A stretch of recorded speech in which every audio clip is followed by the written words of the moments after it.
recognizes the fact that shareholders own the company. They should be able to decide how to spend their money. Some people have not liked this provision since it was adopted, and this is simply an opportunity to take a bite out of something they've never liked. It has no effect whatsoever on the creation of a job, and I would dare say to empower the shareholders might actually free up some corporate money in order to hire one or two more people. With that, I yield back. Time's expired. Gentleman from Texas. Mr. Chairman, how much time remains on each side, please? Both sides have 1.5 minutes remaining. I'll continue to reserve. The gentleman from Texas reserves. Gentleman from Minnesota. I'll yield 1 minute to the gentleman from Massachusetts, Mr. Stephen Lynch. Gentleman from Massachusetts is recognized for a minute. Thank you, Mr. Chairman. I want to thank the gentleman from yielding. The gentleman from Minnesota has a very good amendment here. Here's what we're talking about. This would strengthen Title I by keeping in place the requirement that all public companies, including emerging growth companies, hold a non-binding shareholder vote on executive compensation and golden parachutes once every 3 years. One vote. They're having a meeting anyway. These are the companies that we know the least about. We support the underlying bill, but we think that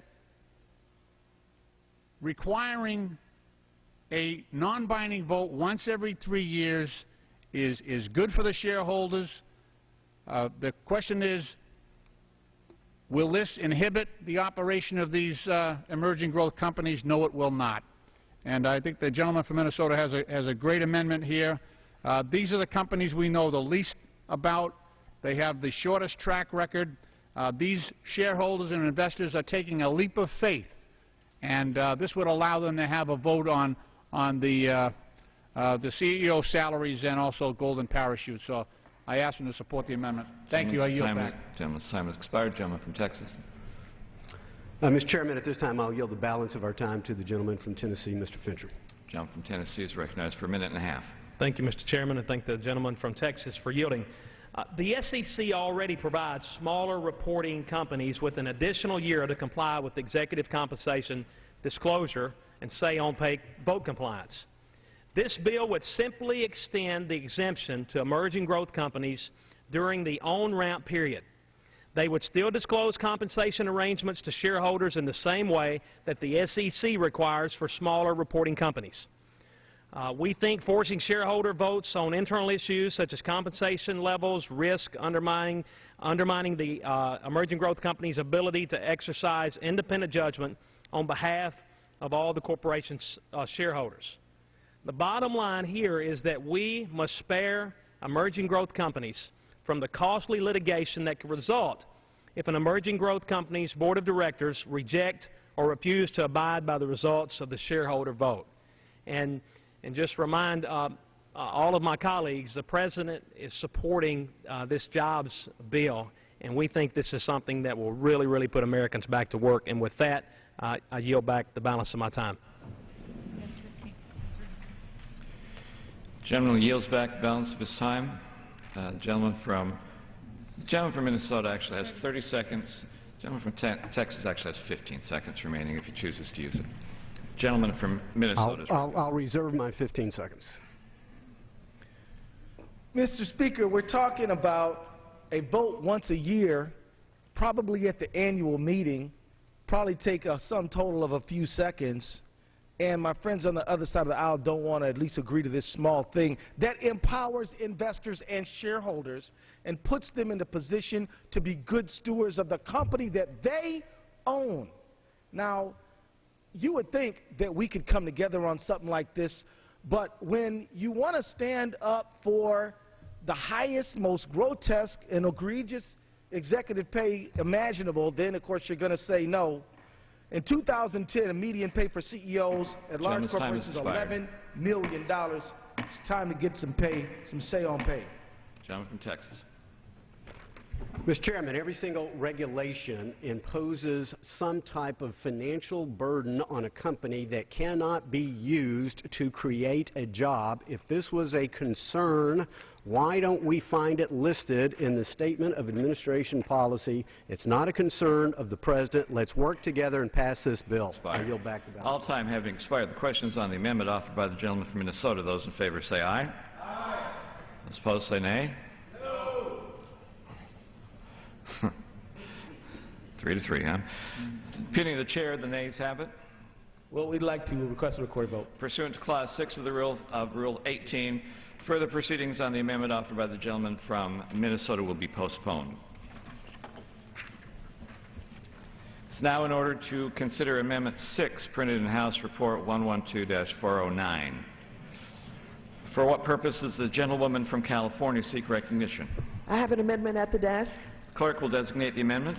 Amendment number 6, printed in House Report number 112-409, offered by Ms. Waters of California. Pursuant to House Resolution 572, the gentlewoman from California, Ms. Waters, and a member opposed will each control 5 minutes. The chair recognizes the gentlewoman from California. Thank you very much. I offer my amendment today in the spirit of improving the underlying bill in the area of investor protection with regard to the provision of research provisions in Title I. First, my amendment attempts to mitigate against potentially damaging conflicts of interest between the people who will profit from an emerging growth company's IPO and the people who write research about such IPOs. This amendment provides that if a broker or dealer is underwriting an IPO and also providing research to the public about that IPO, those research reports need to be filed with the SEC, and underwriters need to be held to stricter liability for their comments. Second, this amendment provides that if emerging growth companies are communicating orally or in writing with potential investors before or following an offering, they need to file those communications with the SEC. During the dot-com boom of the 2000s, it was uncovered that certain research analysts were recommending companies to the investing public because their firms had an economic interest in the firm's IPO or wanted to get other businesses from the company. Meanwhile, those same analysts were telling their colleagues in internal emails that the company's IPOs were junk. Essentially, these analysts misled the investing public and didn't disclose their economic interest in hyping the company. Through a global settlement and related rules coming from this scandal, we cracked down on some of these conflicts of interest. My amendment, rather than letting these conflicts be restored, would require that if underwriters are also issuing reports about a company's IPOs, they need to file those with the SEC. Filing of materials subjects underwriters to more robust liability. And secondly, the filing of pre- or post-offering communications with the SEC under this amendment will also hold companies to a higher level of legal liability, ensuring their communications accurately portray the nature of the offering. It also allows the SEC and the public to make sure that companies aren't inappropriately hyping their offering to investors. Today we received communications both from the Chamber of Commerce and from the Council of Institutional Investors. The Council of Institutional Investors simply said the council membership supports the provisions of Section 501 of Sarbanes-Oxley and the Global Research Analysts Settlement. These provisions bolstered the transparency, independence, oversight, and accountability of research analysts, and similar comments from the Chamber of Commerce. And so, I would urge support for my amendment and for the underlying bill. We must help our small businesses to access our capital markets, but we must also mitigate against conflicts of interest that would mislead investors. I believe my amendment strikes the right balance. Thank you, and I reserve the balance of my time. Gentlelady reserves. For what purpose the gentleman from Texas rise? I rise to claim the time in opposition to the Gentleman is recognized for 5 minutes. Well, Mr. Chairman, we've had a vigorous debate over some amendments that were accepted, others that we thought were unwise. Frankly, this one, Mr. Chairman, we believe would simply gut the entire bill. You know, Mr. Chairman, you cannot sue your way into job growth. You're not going to be able to sue your way into economic growth. This amendment takes us a huge, huge step in the opposite direction.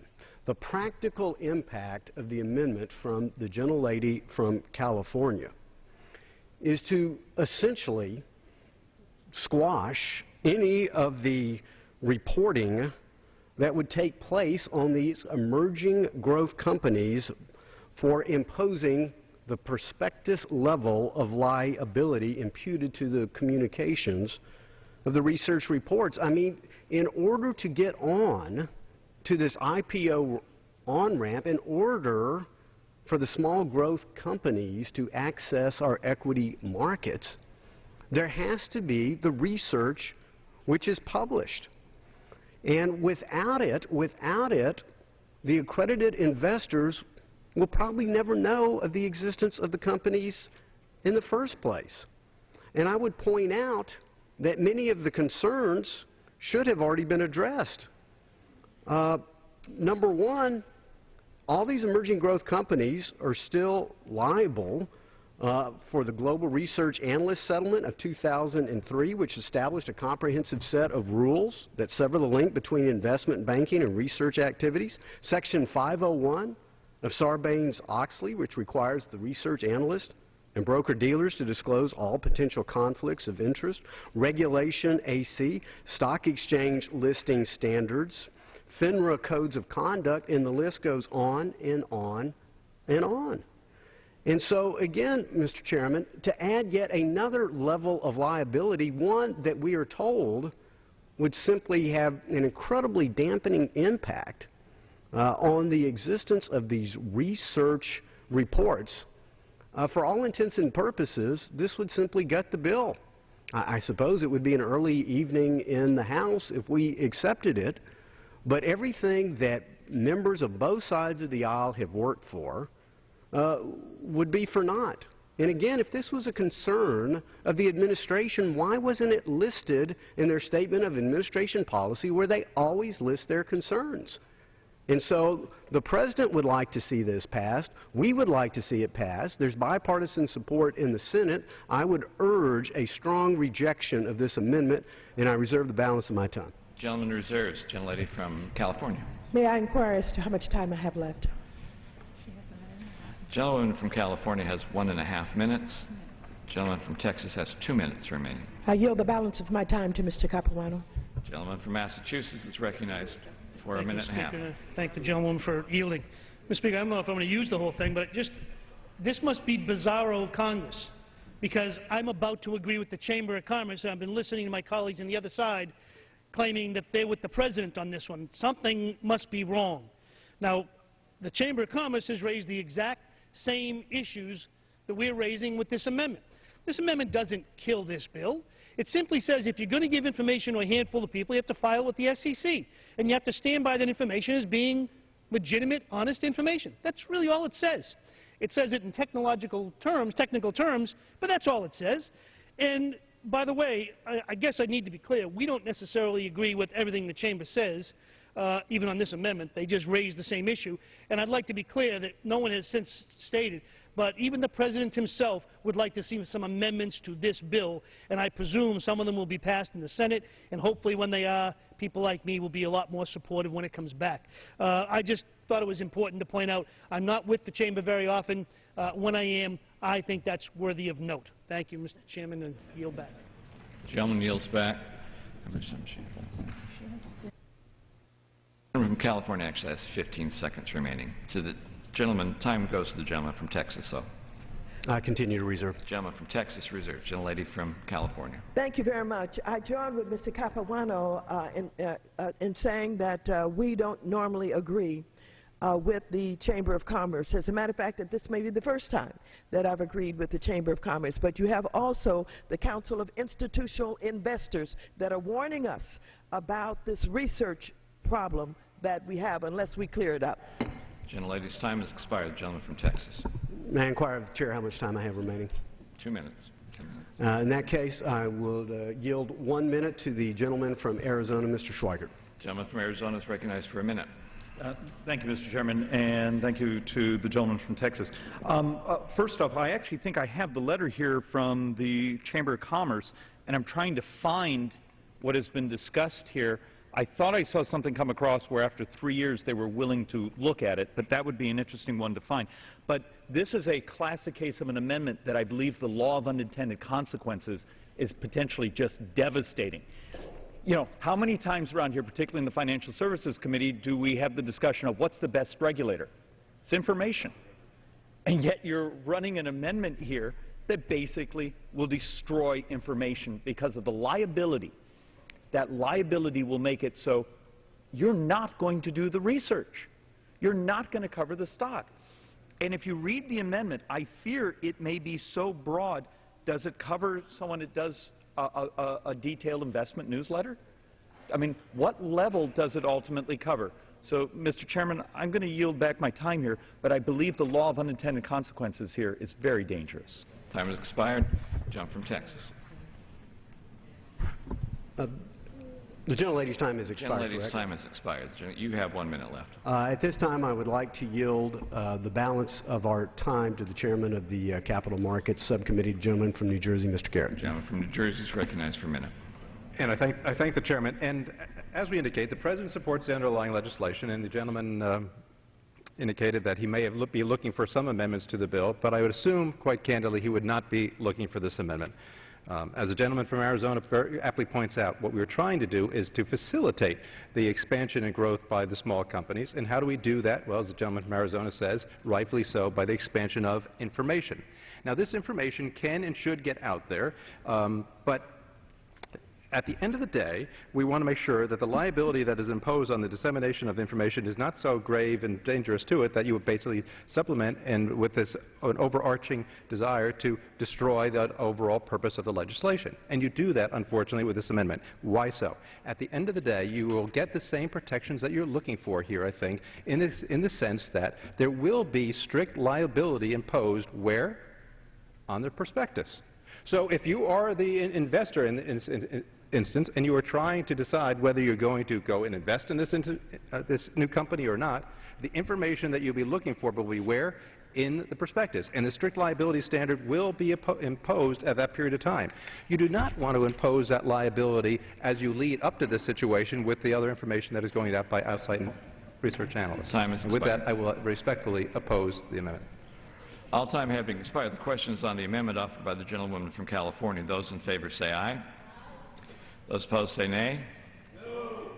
The opinion of the chair, the nays have it. Roll call vote, please. Pursuant to Clause 6 of Rule 18, further proceedings on the amendment offered by the gentlewoman from California will be postponed.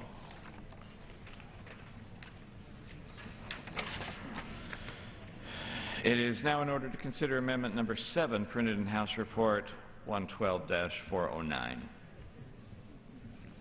Oh, I'm sorry. For what purpose? Just the gentlewoman from Texas seek recognition. Yes, Mr. Chairman. I have an amendment at the desk.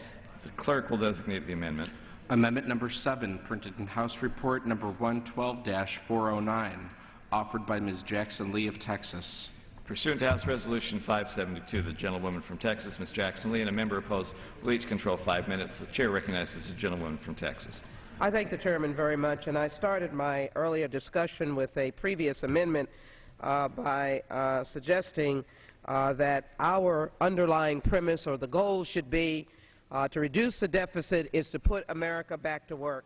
And this concept of emerging growth opportunities or emerging growth companies is, in fact, I believe, a viable step of doing so.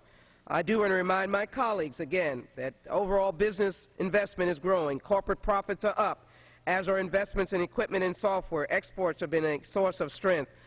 We are working very hard to ensure that we reinvigorate manufacturing. We want to make it in America. We want to bring companies back home, and certainly we want to encourage investment. Private sector employment has grown for 23 months, and the economy has grown for 10 straight quarters. My amendment is to discuss the fine distinctions between those who are very sophisticated and those who are not.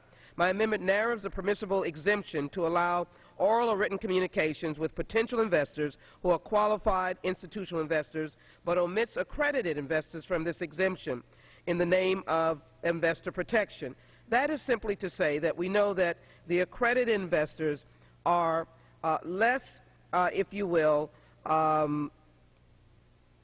able with the information that they have to compete with what we have classified as qualified institutional investors. So the idea of this amendment is to ensure that an accredited investor would not be considered a qualified investor and therefore be taken advantage of. Under the bill, the commonly known test of waters provision would amend the Securities Act of 1933 to expand the range of permissible pre-filing communications to sophisticated institutional investors, to allow emerging growth companies to determine whether qualified institutional or accredited investors might have an interest in a contemplated securities offering.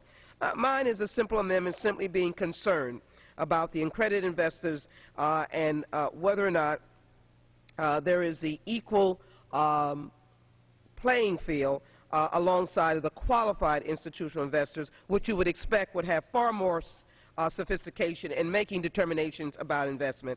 It is simply an effort to provide extra protection for those who will now be out in the marketplace under these emerging growth concepts. So I ask my colleagues to support this amendment. Reserve my time. Gentlelady reserves for purposes of gentleman from Texas. I rise to claim the time in opposition. Recognized for 5 minutes. I will yield a minute and a half to the gentleman from Tennessee, Mr. Fincher. Gentleman from Tennessee is recognized. Thank you, Mr. Chairman. I thank the gentleman for yielding. I rise in opposition to the gentlelady's amendment. Again, our goal here today is to help America's startup companies grow, raise capital, and create jobs. The amendment offered by the gentlelady from Texas would limit opportunities for emerging growth companies to expand business by cutting them off from experienced investors. Part of generating a successful IPO is having the ability to test the waters through pre-IPO meetings with institutional and qualified investors. These are the investors you want to talk to and receive feedback from before launching an IPO to ensure a success.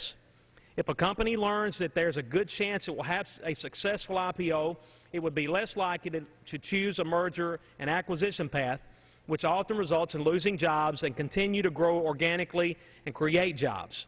So it doesn't make sense to me to cut these investors off from emerging growth companies. I understand there may be some concerns with investor protections, but in this bill, emerging growth companies are only allowed to test the waters with highly sophisticated investors, so existing investor protections are not weakened.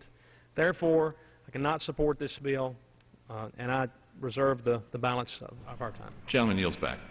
Gentlelady from Texas. Mr. Chairman, who has the right to close? Gentleman from Texas. All right. Mr. Chairman, let me just say that this is I maintain that this is a simple premise of protecting the less sophisticated investor. I have no desire to not see jobs being created or the opportunity for emerging growth entities to have access to opportunities for investment.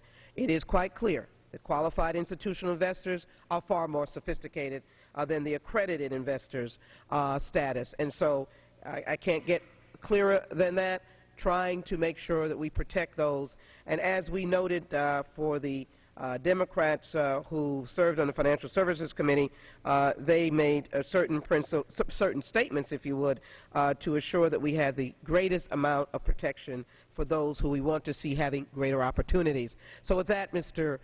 Chairman, I happily yield back my time and ask my colleagues to support this very simple amendment that seeks to protect accredited investors. Gentlewoman from Texas yields back her time. Gentleman from Texas.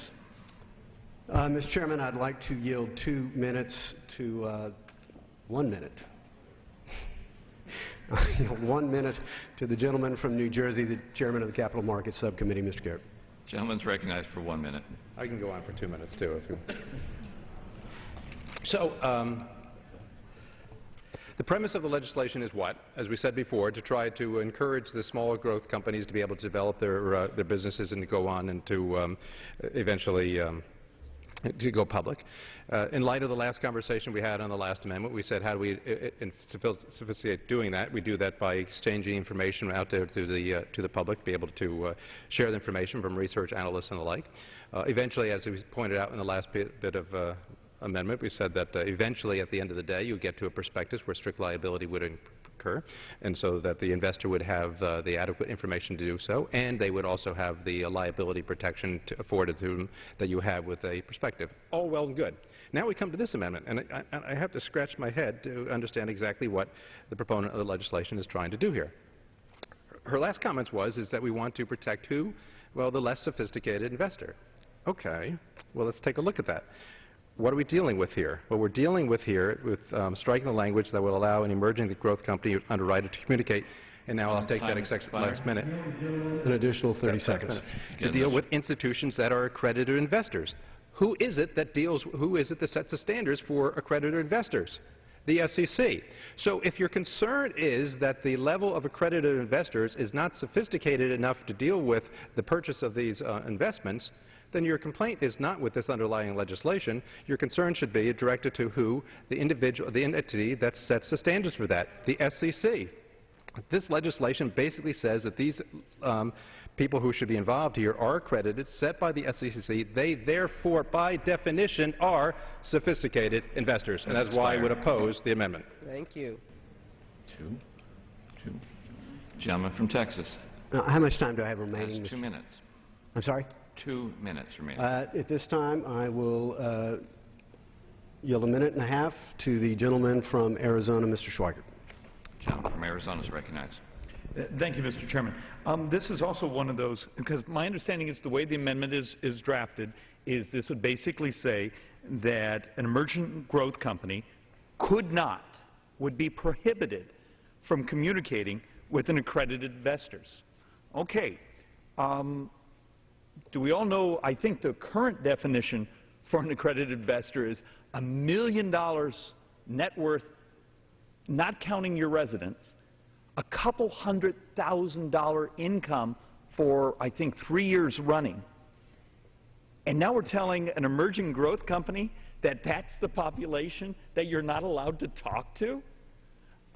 You know, I appreciate investor protection and protecting the little guy, but at some point, when someone's holding $1 million in equity outside their house and they demonstrated they have a couple $100,000 a year income, I actually think those are the very people I want to be having communications with a growth company, you know, that give and take, that information flow. And that's why, actually, this is a bad amendment, and we need to stand up and oppose it. And I yield back my time. Gentleman yields back. Gentleman from Texas. I yield myself the balance of the time. 30 seconds. I would just say to my friend, gentlelady from Texas, we'll have to settle for batting 500. As I supported her earlier amendment, I have to rise in opposition to this one. The very purpose of an accredited investor is to identify the class of individuals who have greater capacity to handle risk, do not require the enhanced protections. Her amendment would unnecessarily restrict capital formation and consequently job growth, and I urge its rejection, and I yield back the balance of my time. All time having yielded back the questions on the amendment offered by the gentlewoman from Texas. Those in favor say aye. Those opposed say no. The opinion of the chair, the noes have it. And the noes have it, and the amendment is not agreed to. Now, in order to consider amendment number 8, printed in the House Report 112-409, for what purpose is the gentlewoman from I have an Texas amendment at the desk. The clerk will designate the amendment. Amendment number 8, printed in House Report number 112-409, offered by Ms. Jackson Lee of Texas. Pursuant to House Resolution 572, the gentlewoman from Texas, Ms. Jackson Lee, and a member opposed will each control 5 minutes. The chair recognizes the gentlewoman from Texas. Thank you so very much. And let me say to my good friend from Texas, I'm going to look forward to working with him on the previous amendment that simply was misconstrued, and we certainly want to respect those who have $1 million outside their window, but we also want to ensure that we have protection for those less sophisticated investors. The amendment that I have before me likewise has an intent to allow the SEC not to be plagued by frivolous filings. But I want to work with the committee going forward, and so I will not pursue this amendment. And, Mr. Chairman, I'm going to ask unanimous consent to withdraw this amendment number 8 at this time. Without objection, The amendment is withdrawn. I like the, I will conclude by saying I like the batting 500, and I will continue to work with this committee on these important issues. With that, I yield back my time. I'm sorry, did the chairman respond? Ask unanimous consent to withdraw the amendment. I'm sorry, Mr. Chairman. The amendment has been withdrawn, yes. And the gentlelady yields back her time. It is now in order to consider amendment number 9, printed in House Report 112-409. For what purpose does the gentleman from Virginia seek recognition? Mr. Chairman, I have an amendment at the desk.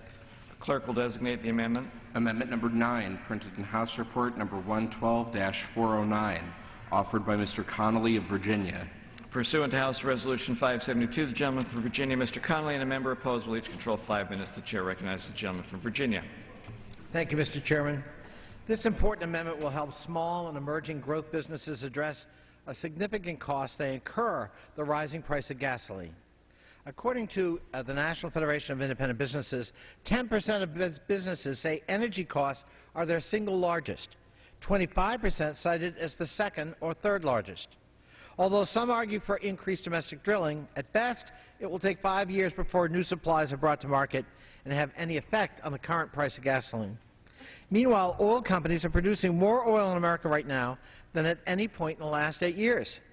But since they're also exporting more oil, consumers aren't realizing the benefits of that production. Approving the Keystone XL pipeline, as some have proposed, actually would make gas prices even worse. The oil company TransCanada that said in its pipeline application that Keystone will raise American oil prices by $3 a barrel. The price of gasoline has risen 30 cents per gallon in the last month, and we need to drive down prices, not allow them to increase. There are a number of factors involved in the rapidly increasing price of gasoline. However, one of the significant causes is the proliferation of financial market speculation on oil and gas products. During the last gas price spike, Goldman Sachs estimated that speculation added $27 to the price of a barrel of oil. Just last week, Oil State Senator Tom Coburn of Oklahoma told the House Oversight Committee, on which I sit, that speculation is adding as much as 13 to 15% to the price of a barrel of oil right now. And citing Goldman Sachs data, a recent Forbes News report said that excessive speculation leads to a 56-cent premium per gallon at the pump. We cannot have financial institutions bidding up the price of oil solely to further their own pockets and needlessly drive up costs to consumers. Domestic demand for oil is at its lowest point in the last 15 years, but the price of gasoline is hitting new highs. The Commodity Futures Trading Commission is working to address oil and gas speculation, but they need to be more aggressive. I joined 44 members of this House and 23 senators in sending a letter to the CFTC to exercise its full authority to eliminate excessive speculation as directed under the recently passed Dodd-Frank Act. This amendment will provide valuable information on how such speculation affects the ability of emerging growth companies to raise capital. Access to capital remains a challenge for most entrepreneurs, and uncertain and often rising energy costs represent a potential impediment for startup companies trying to convince prospective investors that they have, in fact, a competitive business model. My simple amendment requires the Securities and Exchange Commission, in consultation with CFTC, to study the effects of oil and gas speculation in financial markets on the ability of emerging growth companies to access capital.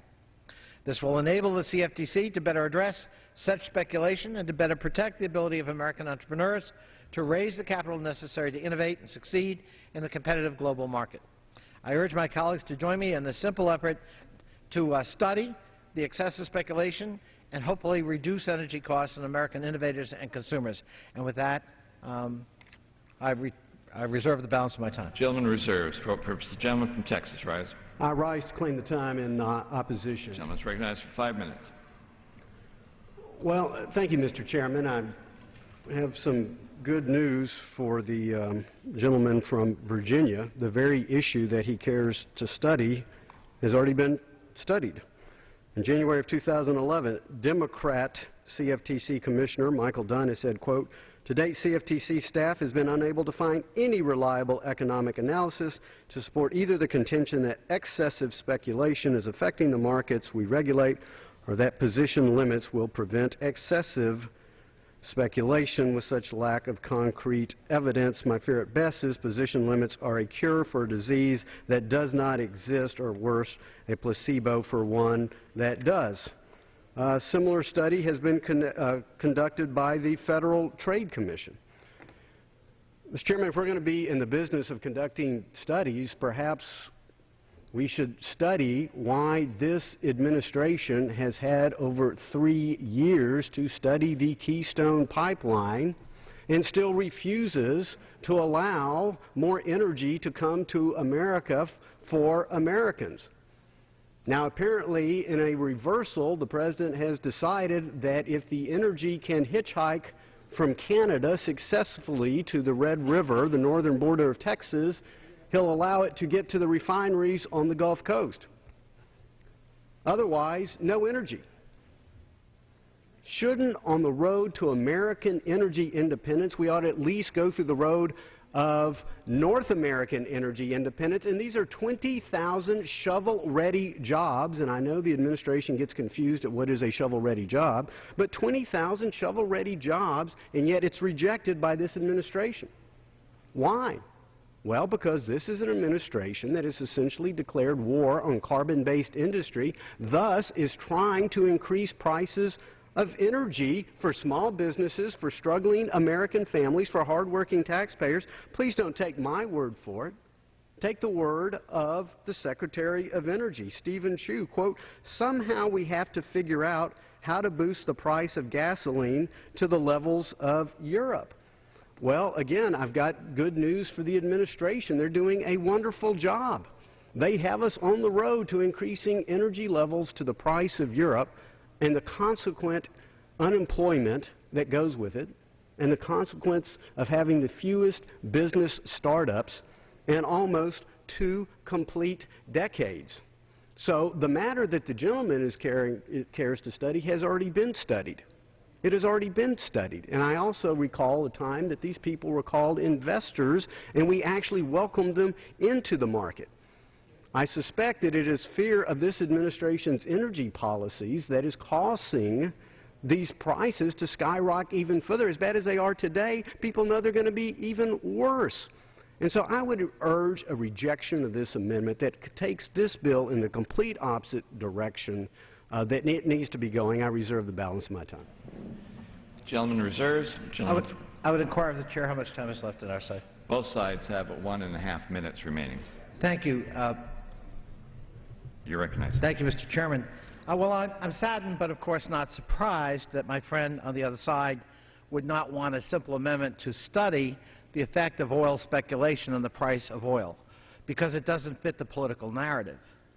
And so while we're trying to have a very narrow narrative that somehow it's the responsibility of a particular administration in terms of the rise of the price of oil, I think the American consumer and American innovators and American startup companies and entrepreneurs are actually entitled to know what percentage of the increase in a barrel of oil and at the pump is in fact due to oil speculators and financial institutions that the other side of this House wants to protect.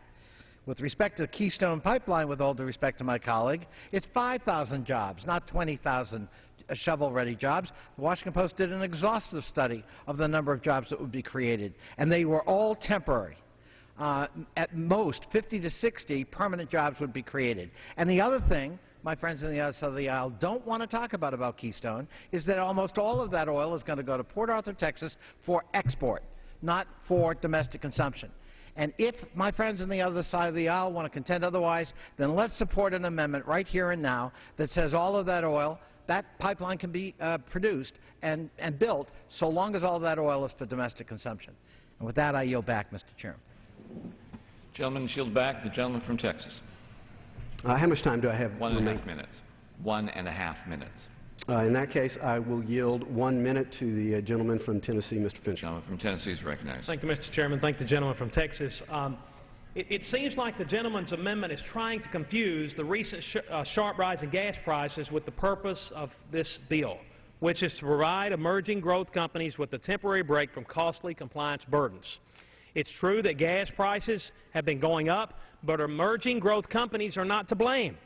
I introduced this bill, along with my colleague, Mr. Carney, to encourage small business to go public, to have access to more capital, and create more jobs. Job creation is the purpose of this bill, not gas prices. Rising gas prices is a critical issue, and we would be glad to have the debate some other day. But today we're talking about job creation in the private sector, and this is a very important piece of legislation that the President supports. So let's give the power back to the people, and with that I yield back the balance of my time. Gentleman from Texas. I yield myself the balance of the time. Regrettably, the ranking member is not here because he chose to violate House rules, and his speaking privileges were denied for the rest of the day. But during our committee markup, he said, quote, "First of all, studies are not done for free by the SEC. Given the current decision to restrict SEC funding, I will be much more careful about burdening them with studies which will inevitably come at the expense of more important duties." One more reason to oppose the gentleman's amendment. I yield back the balance of my time. Gentleman yields back. All time has expired. The question is on the amendment offered by the gentleman from Virginia. Those in favor say aye. Those opposed say no. In the opinion of the chair, the noes have it. Gentleman from Virginia. Mr. Chairman, on that matter, I would ask for a recorded vote. Pursuant to Clause 6 of Rule 18, further proceedings on the amendment offered by the gentleman from Virginia will be postponed.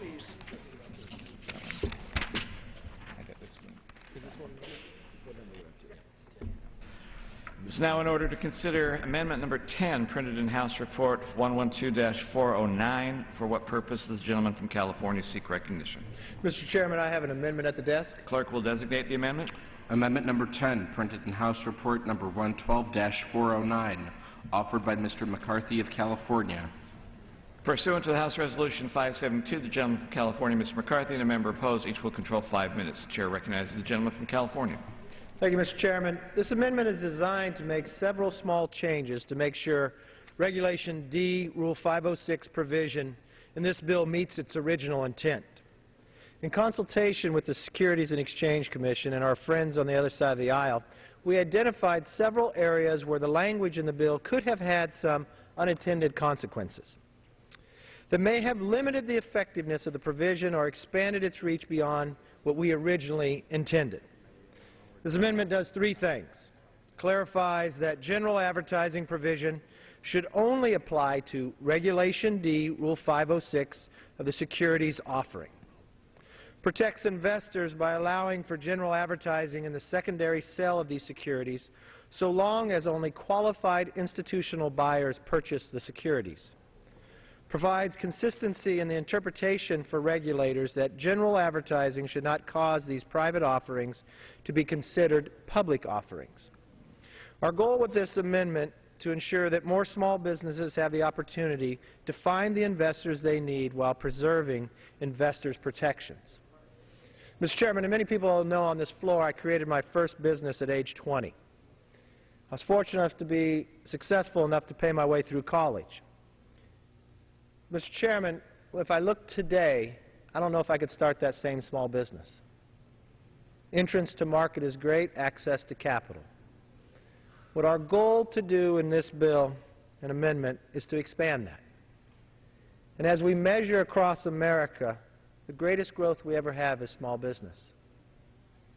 Mr. Chairman, I was reading the other day, if you looked at the challenge that we have, this current administration and their policies, hampering our ability to grow, you look back to the end of the last recession, 2001.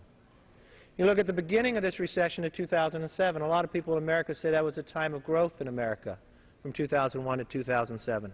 But if you ever measured who created those jobs, small businesses, companies under 500 employees, added 7 million jobs.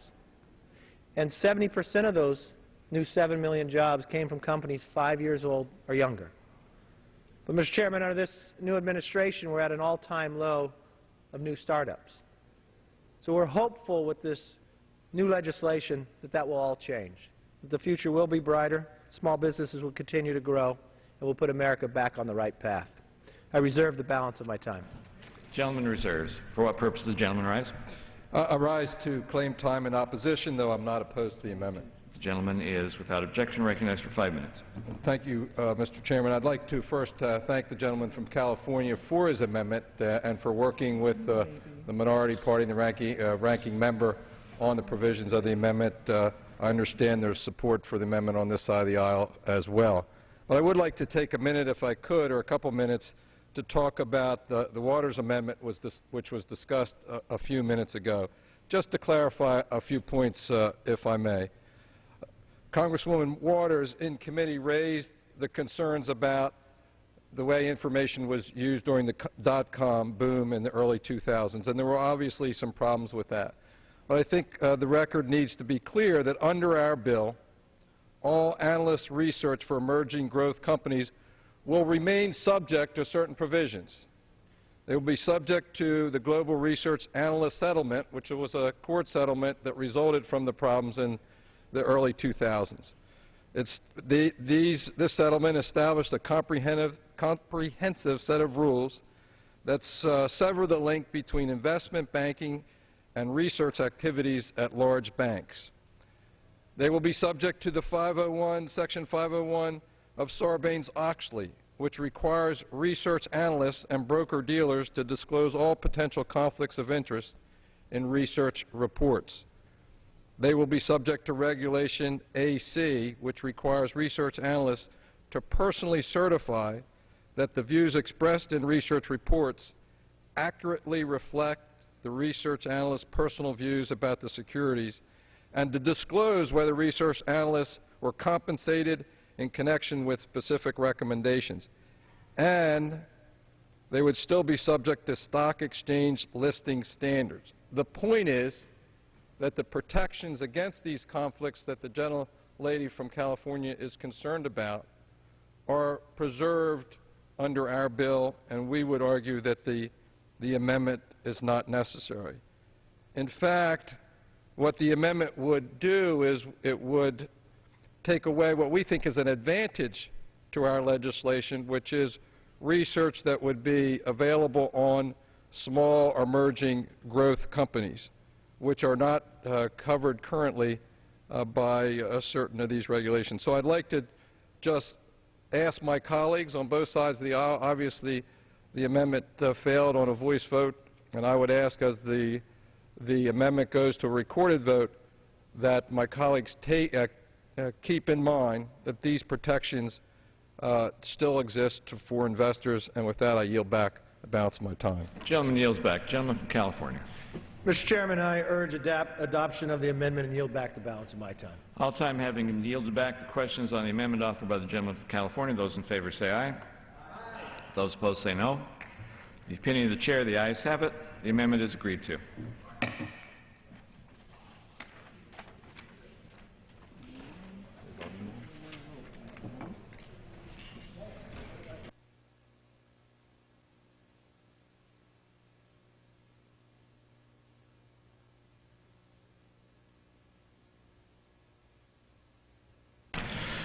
Pursuant to Clause 6 of Rule 18, proceedings will now resume on those amendments printed in House Report 112-572, on which further proceedings were postponed in the following order. Amendment number 3 by Mr. Hyams of Connecticut. Amendment number 5 by Mr. Ellison of Minnesota. Amendment number 6 by Ms. Waters of California. Amendment number 9 by Mr. Connolly of Virginia. The chair will reduce to 2 minutes the minimum time for any electronic vote after the first vote in this series. The unfinished business is the request for recorded vote on Amendment number 3, printed in House Report 112-409 by the gentleman from Connecticut, Mr. Hyams, on which further proceedings were postponed and on which the noes prevailed by voice vote. The clerk will redesignate the amendment. Amendment number 3, printed in House Report number 112-409, offered by Mr. Hyams of Connecticut. A recorded vote has been requested. Those in support of the request for recorded vote will rise and be counted. A sufficient number having risen, a recorded vote is ordered. Members record their vote by electronic device. This will be a 15-minute vote.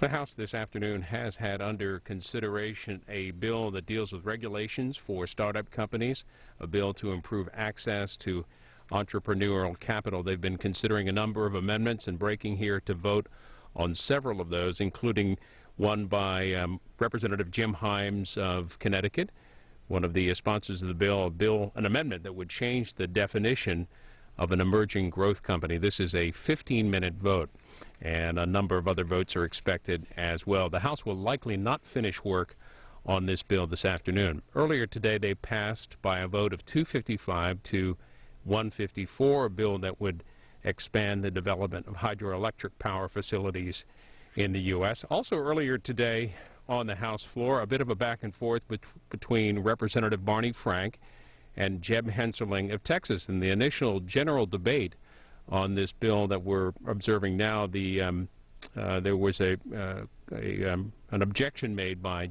Jeb Hensarling of Texas, what's called words taken down. Barney Frank said something, and we're going to show it to you in just a moment, that caused Representative Hensarling to ask the Speaker, and Virginia Fox was in the chair at that time, to have his words taken down. Here's how it played out on the House floor. Myself 10 seconds just to say that President Reagan once said there's no limit to what the American people can achieve if they don't mind who gets the credit. We seem to hear the ranking member say, if I and my friends can't take credit, we're going to pick up our toys and go home. All of us can take credit if we will support the Jobs Act. I will now yield 2 minutes to the gentlelady from Illinois, the chair of the Housing and Insurance Subcommittee, Ms. Biggert. The gentlewoman from Illinois is recognized for 2 minutes.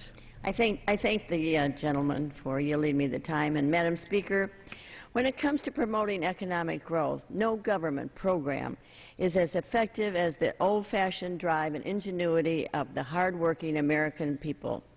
But to harness that power and the jobs that come with it, we need to clear a path for the startups and fledgling businesses that bring new goods and ideas into the marketplace.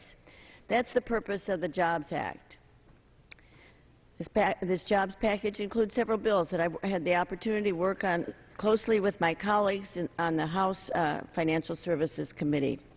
Altogether, it includes 6 bipartisan proposals that the committee has reviewed to streamline or eliminate the regulatory and legal barriers that prevent emerging businesses from reaching out to investors, accessing capital, and selling shares to the public market. This legislation will make financial opportunities that currently are limited to large corporations and eliminates needless costs and delays imposed by the SEC and other regulators. These ideas are not political. These ideas are not partisan. They come from the small business community in districts like mine, where I meet regularly with local employees who tell me that accessing capital is the hardest part of enduring the recession. Many of these charges have bipartisan backing and have been endorsed by members of the President's Council on Jobs and Economic Competitiveness. Madam Speaker, I urge my colleagues to support this important jobs package and unite behind good ideas that will free American businesses to do what they do best. I yield back. The gentlewoman yields back. The gentleman from Massachusetts is recognized. Madam Speaker, I yield myself 30 seconds to say I have never seen truth stood on its head more rapidly than by my colleague from Texas. He accused us of being too concerned about credit and said, I and my friends. Well, I'm glad to say that the Republican member from Arizona, Mr. Schweikert, is someone I consider a friend, and that's one of the people from whom the credit was stolen. This notion that who cares about the credit, if that were honestly what the Republican leadership believed, why did they take the credit from Mr. Schweikert and Mr. Himes and give it to Mr. Quayle? It is they who engage in this credit grabbing. It is they who decided that substance was less important. I yield myself another 15 seconds. The gentleman's recognized. For the gentleman from Texas, having been part of a leadership that engaged in that shameful maneuver, to now accuse us of being excessively concerned with credit is the most hypocritical and dishonest statement I have heard uttered in this House. The gentleman's time has expired. Madam Chair, I said his words be taken down. And that voice you heard at the end of those comments was that of Representative Jeb Hensarling of Texas, objecting to what Barney Frank had just said, asking the chair that his, quote, words be taken down. And after a period of 15 to 20 minutes or so, the chair, that would be Virginia Fox at that time, talked with the clerk. The clerk read back the words, and indeed, Barney Frank's words were stricken from the record and under House rules. Members whose words are taken down, who are taken out of the record, cannot speak for the remainder of the day without permission. After that, the floor manager for the Democrats was Maxine Waters of California. 15-minute vote. This first one, an amendment by Jim Himes of Connecticut, and we have several more amendments to go as well. Earlier today, President Obama was in North Carolina at Mount Holly at a truck manufacturing plant. He announced new incentives to develop more fuel-efficient cars for companies and families to buy them. His comments from earlier today are about 20 minutes. Hello, North Carolina. Hello, Mount Holly. Thank you, Juan, for that introduction. I did not know he was a preacher. He must be at least a deacon. I'm sorry. Well, he was trying to get the spirit up here.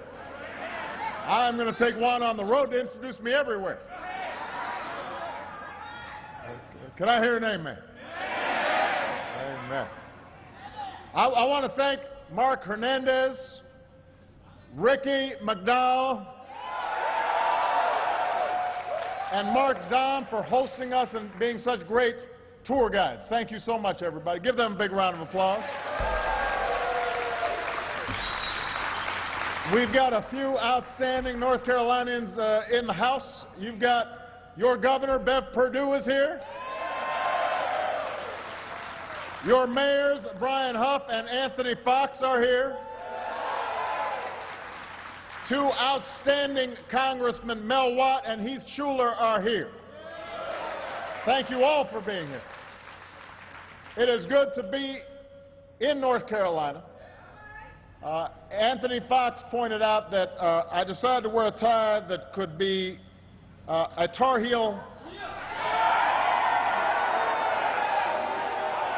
But it's got a little Duke color in there too. So I didn't want to get in trouble with anybody, so I was hedging my bets. I always tell people, I am one of the best advertisers for North Carolina. I love this state.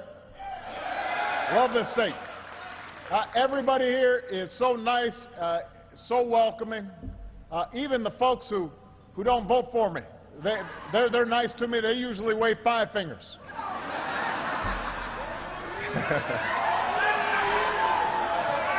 So it's just a great pleasure. And I just had a chance to see some of the folks who are doing the work here today. I couldn't be more impressed. Some people had been here, like Juan, 32 years, 25 years. Some folks had been here for 4 months or 6 months, had just gotten hired, but everybody had such pride in their work. And, you know, the freighter line trucks that you're making here at this plant run on natural gas, and that makes them quieter. It makes them better for the environment. It makes them cheaper to fill up than they would be with diesel. I hear you sold your 1,000th natural gas truck last November. The first company to reach that milestone, and it was made right here in Mount Holly. And last year, this plant added more than 1,000 workers, hiring back a lot of folks who were laid off during the recession. That is something to be proud of. Now, here at Daimler, you're not just building trucks. You're building better trucks.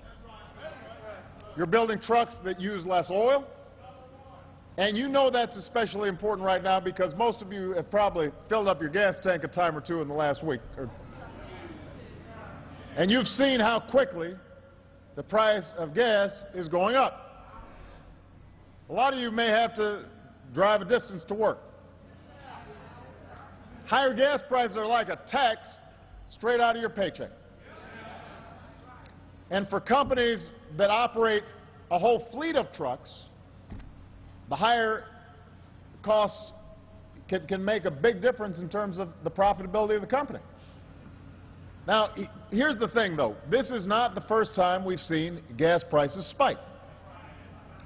It's been happening for years.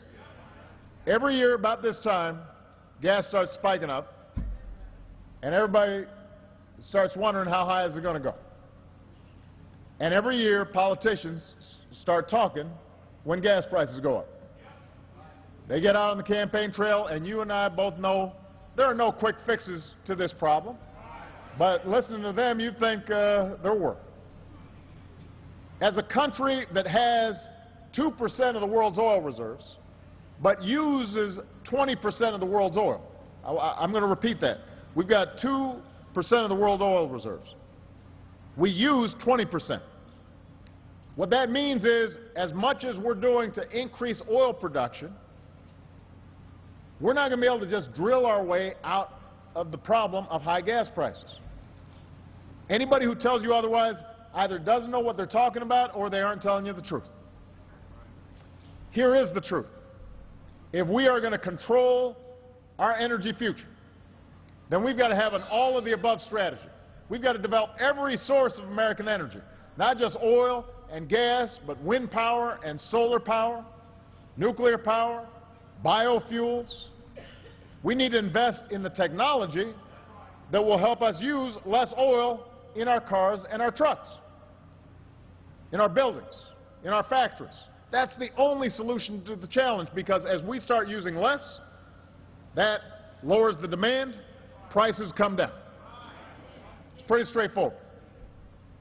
That's the only solution to this challenge. And that's the strategy that we've now been pursuing for the last 3 years. And I'm proud to say we've made progress. Since I took office, America's dependence on foreign oil has gone down every single year. In fact, in 2010, it went under 50% for the first time in 13 years. Now, you wouldn't know it from listening to some of these folks out here. Some of these folks.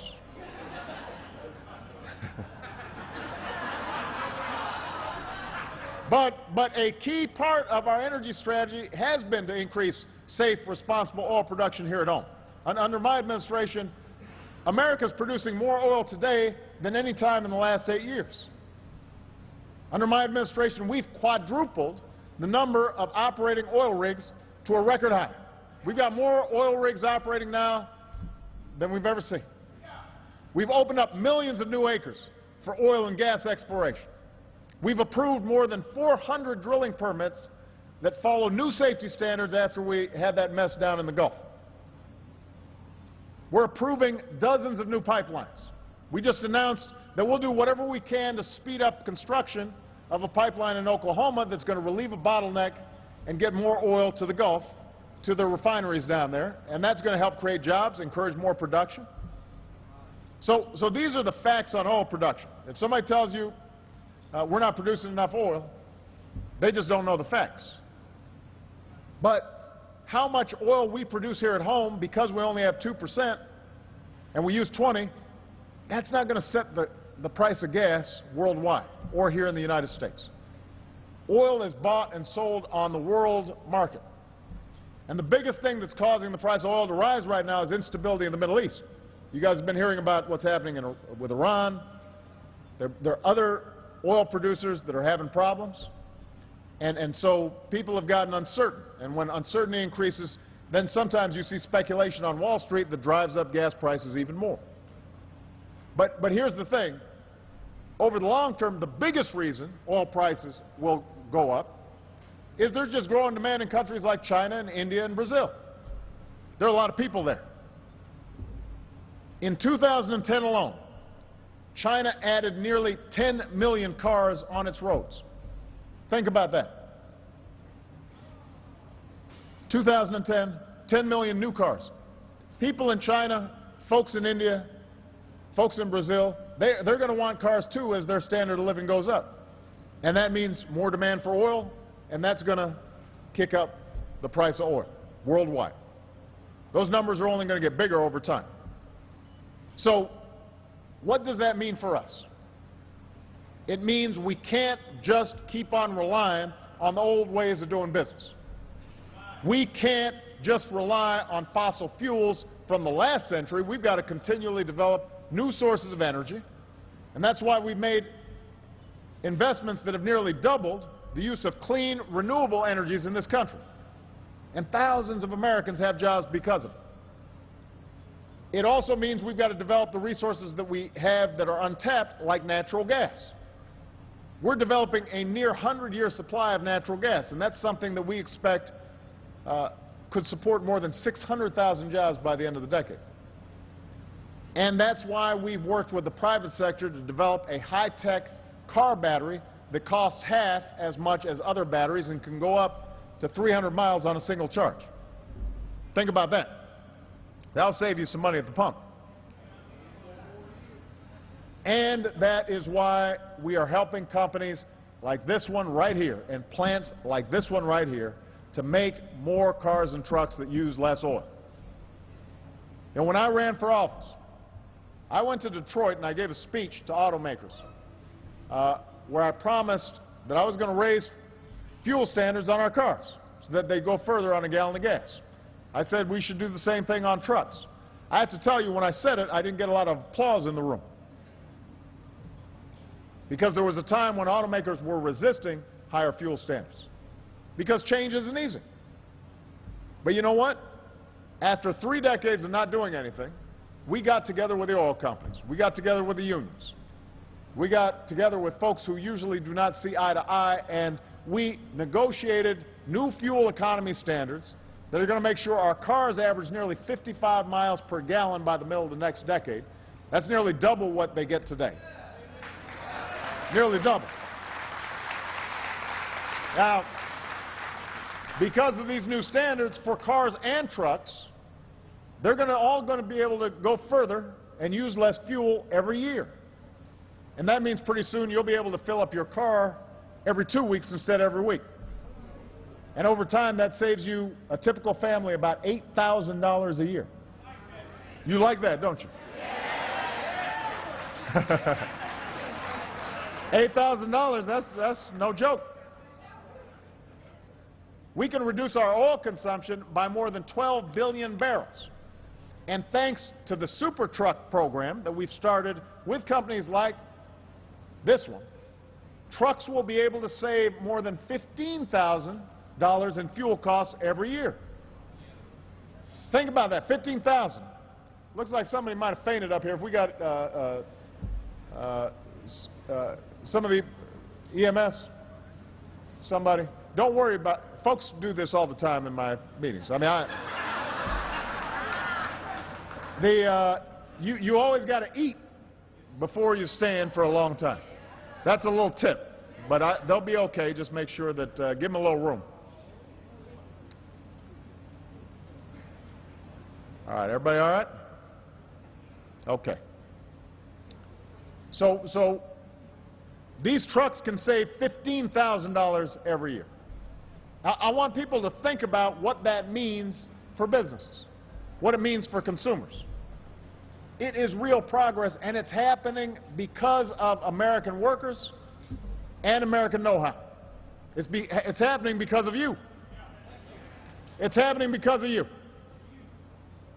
We're also making it easier for big companies, some of your customers, like UPS and FedEx, to make the shift to fuel-efficient cars and trucks.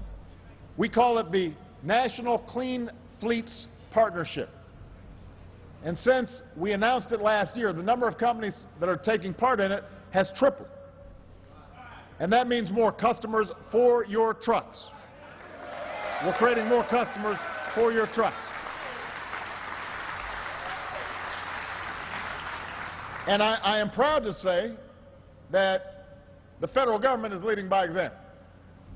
One thing the federal government has a lot of is cars and trucks. We got a lot of cars and we got a lot of trucks. And so what I did was I directed every department, every agency in the federal government to make sure that by 2015, 100% of the vehicles we buy run on alternative fuels. 100%. So we're one of the biggest customers in the world for cars and trucks, and we want to set that bar high. We want to set a standard that says by 2015, 100% of cars alternative fuels. So we're making progress, Mount Holly, but at the end of the day, it doesn't matter how much natural gas or flex fuel or electric vehicles you have if there's no place to charge them up or fill them up. So that's why I'm announcing today a program that will put our communities on the cutting edge of what clean energy can do.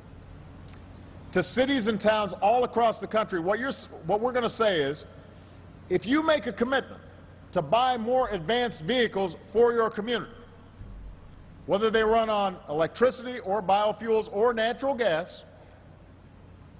we'll help you cut through the red tape and build fueling stations nearby. And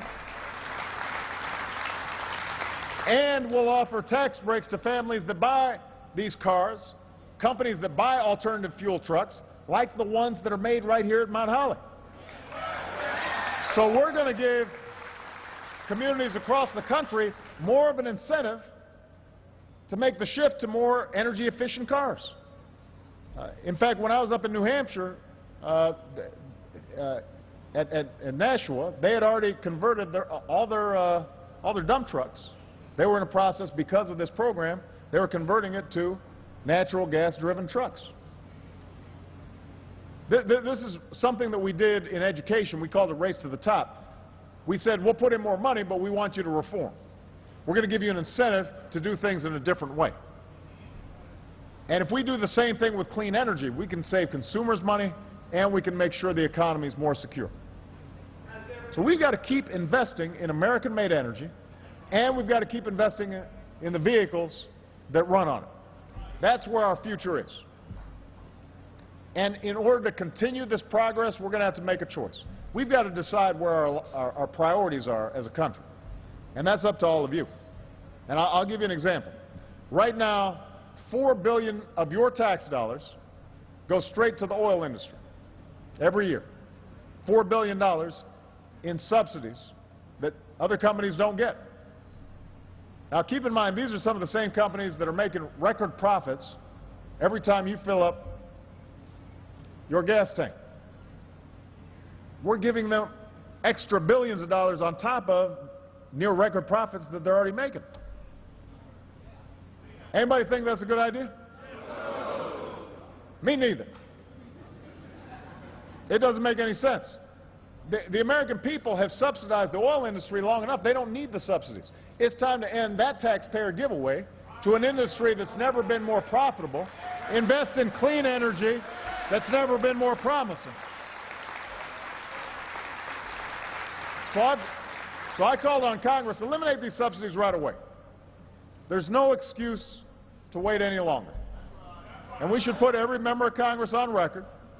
They can stand up for the oil companies, or they can stand up for the American people and this new energy. On this vote, the yeas are 164, the nays are 245. The amendment is not agreed to.